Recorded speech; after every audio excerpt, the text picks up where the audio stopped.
Após cogitar transferir embaixada, Jair Bolsonaro anuncia escritório comercial em Jerusalém. Em áudio e vídeo, Vitor Moraes. No primeiro dos 4 dias da visita oficial a Israel, o presidente Jair Bolsonaro anunciou neste domingo, depois de se reunir com o premier Benjamin Netanyahu, a abertura de um escritório comercial do governo brasileiro em Jerusalém.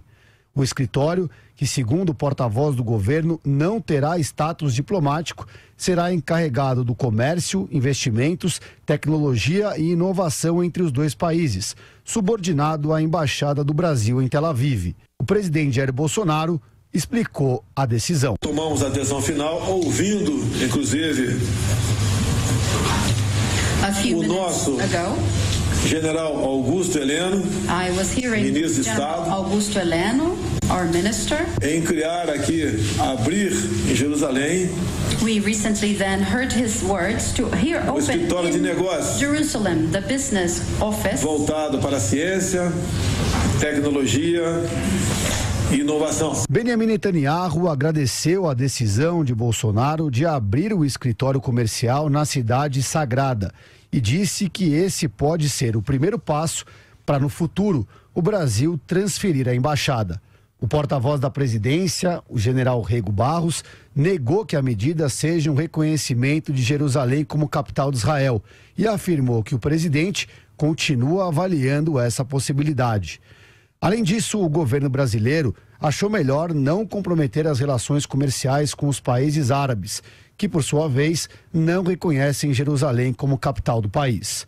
Jair Bolsonaro chamou a atenção pelo fato de que o Brasil deve se espelhar em Israel para crescer em todos os segmentos e se tornar uma potência, assim como é o país do Oriente Médio. Olha o que Israel tem. I said, look at Israel has.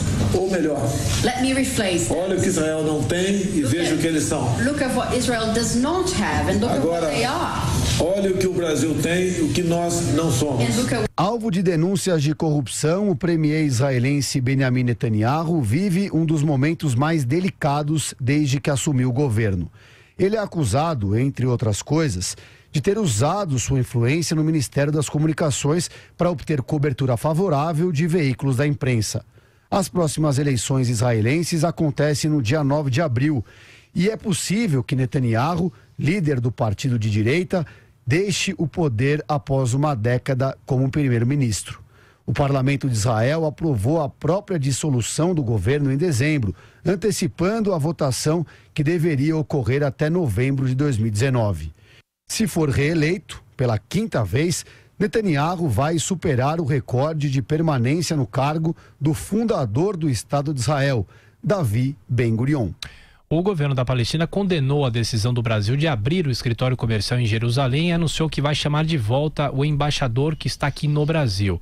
A agenda presencial hoje começou com uma visita à unidade de contra-terrorismo da polícia israelense. Depois, Jair Bolsonaro segue para a homenagem aos integrantes do Exército de Israel que estiveram aqui no Brasil para ajudar os trabalhos de resgate em Brumadinho, na tragédia da Vale. Os militares israelenses serão condecorados com a Ordem Nacional do Cruzeiro do Sul. Após um almoço privado, o presidente seguirá para a visita ao Santo Sepulcro e ao Muro das Lamentações. A ida ao local sagrado para os judeus deve ser feita ao lado do premier Benjamin Netanyahu e com a presença do primeiro-ministro, aí tem um outro caráter, né, professor Vila? Do que se ele fosse sozinho, né? Claro. Vamos por partes, né? Primeiro, o momento inadequado da visita para Israel, que vai ter eleição dia 9 de abril. Então, absolutamente inadequado. Ninguém sabe qual é o governo que os israelenses livremente vão escolher nas urnas. Israel é uma república parlamentarista.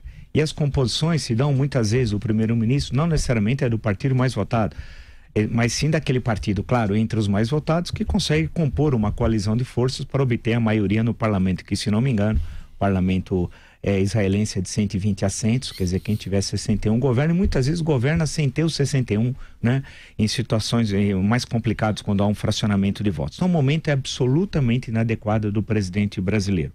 Segunda questão é se envolver com Jerusalém. A resolução, insisto, 242 de 1967 da ONU é muito clara sobre isso. E o Brasil sempre aceitou essa resolução, desde 67 nós estávamos no governo Costa e Silva. O ministro das Relações Exteriores era Magalhães Pinto. Desde aquela época o Brasil está de acordo com essa resolução, que é a desocupação dos territórios ocupados na guerra de 1967. Né? Lembrando que os episódios se referem, portanto, a ocupação era da Península do Sinai, que depois, com os acordos na época do Anwar el-Sadat e de Menachem Begin, foi devolvido ao Egito, né? Mas continua a ocupação da Cisjordânia, inclusive de uma parte da cidade de Jerusalém e das colinas de Golã da Síria e tal. Essas são questões extremamente complicadas, mas aí a culpa não é do presidente da República, a culpa é do incapaz. Ernesto Araújo, um sujeito embaixador júnior, que nunca foi embaixador em nenhum país do mundo, representando o Brasil, que não tem competência, que está colocando Itamaraty de ponta cabeça. Por exemplo, terceiro secretário chefia primeiro secretário agora no Itamaraty. É o caos estabelecido, porque ele foi colocado nesse cargo indicado por um marginal, que é o Jim Jones da Virgínia. Tem de ser lembrado também que a viagem é tão mal organizada, e eu trabalho com fatos. Contra fatos, não há contestação. Hoje, a agenda de uma visita de um chefe de Estado e chefe de governo brasileiro, porque no caso do Brasil o presidente combina as duas coisas, ele tem três atividades que ele vai desenvolver. 3. Observe.